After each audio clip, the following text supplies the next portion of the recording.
আজকে ক্লাসে করতলের সাফল্য রেখা নিয়ে একটু আলোচনা করছি।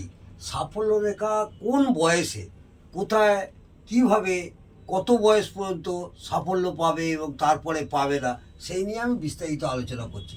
প্রথমে বলি, এই যে লাইফ লাইনের এখান থেকে এতটা আমরা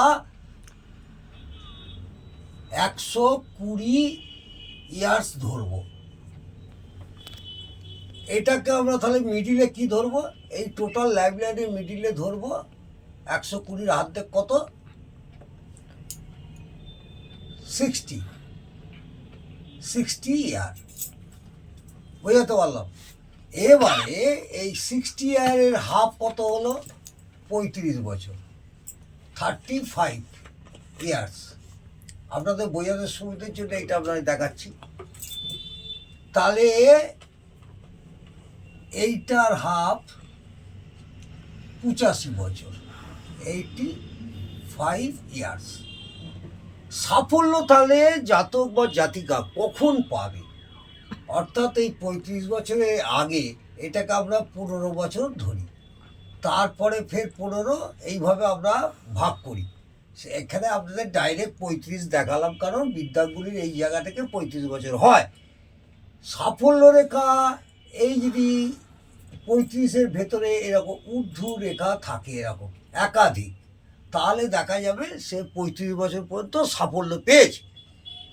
আবার মাঝখানে হয়তো একটু গ্যাপ আছে, একটু 40-45-এর পর থেকে এরকম সাফল্য রেখা ঊর্ধ্বমুখী, লাইফ লাইন থেকে ঊর্ধ্বমুখী থাকবে।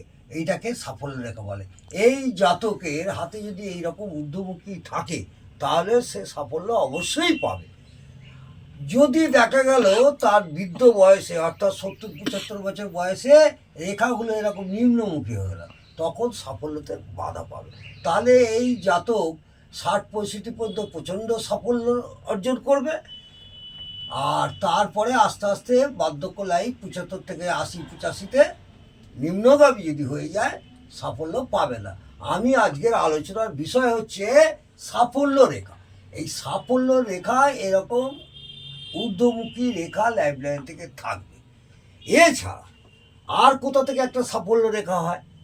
শুধু একই জায়গা থেকেই আমরা সাফল্য রেখা ধরবো না, এটাও ধরবো। সেকেন্ড হচ্ছে এই জায়গায়, অর্থাৎ লাইফ লাইন থেকে যদি কোনো রেখা ঊর্ধ্বগামী হয়ে এই বৃহস্পতির ক্ষেত্রে যায়, এই বৃহস্পতি, এইটা আমাদের বৃহস্পতি ক্ষেত্র, এই বৃহস্পতির ক্ষেত্রে যায়, তাহলে সে প্রচণ্ডভাবে বরাবরের জন্য সাফল্য পাবে। এছাড়া আরেকটা সাফল্যের জায়গা হচ্ছে রবির ক্ষেত্রে থেকে নাম যশ করে সাফল্য। এইটা তো নর্মালাইজ আমরা দেখলাম, লাইফ লাইন থেকে ঊর্ধ্ব রেখা থাকলে সাফল্য পাবে। অনেকে লেখাপড়া শেখেনি, দালালি, হ্যান ত্যান, যে কোনো কারণে হয়তো সাফল্য পেল, কিন্তু জ্ঞান অর্জন করে কোনো কর্মের দ্বারা এবং ভালো সার্ভিস করে যদি সাফল্য পেতে হয়, এখান থেকে এই রবি থেকে একটা রেখা কিন্তু এই রকম ওপর থেকে নিচে আসবে। এই যে রেখাটা এখানে পর্যন্ত এলো, তখন ও ভালো সাফল্য পাবে। কিন্তু অনেকে ভাববে রবি রেখা আর নিচের দিকে গেলে আরও পাবে না, নিচের দিকে যখন যাবে তখন সাফল্য একটু কমে যাবে। অর্থাৎ এই কর্মজীবনে সে কোনো উচ্চ পদস্থ জায়গায় থেকে সাফল্য পাবে।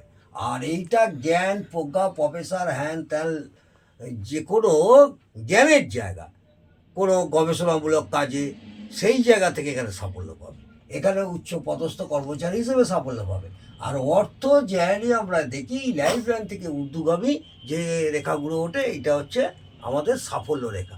আজকের মেন চ্যাপ্টার হলো সাফল্য রেখা কোনগুলো। এটাও সাফল্য রেখা, এটাও সাফল্য রেখা, এটাও সাফল্য। কিন্তু এই সাফল্য রেখাটা আমরা কার্যকরী হবে এই রবির ক্ষেত্র থেকে এই হৃদয় রেখা পর্যন্ত টাচ হতে হবে, তাহলে এটা একটা সাফল্য রেখা। নেক্সট দিনে সাফল্য আরও কিছু স্থান আছে, সেই নিয়ে আমি বিস্তারিত আগামী ক্লাসে আলোচনা করব। আজকে এই পর্যন্ত।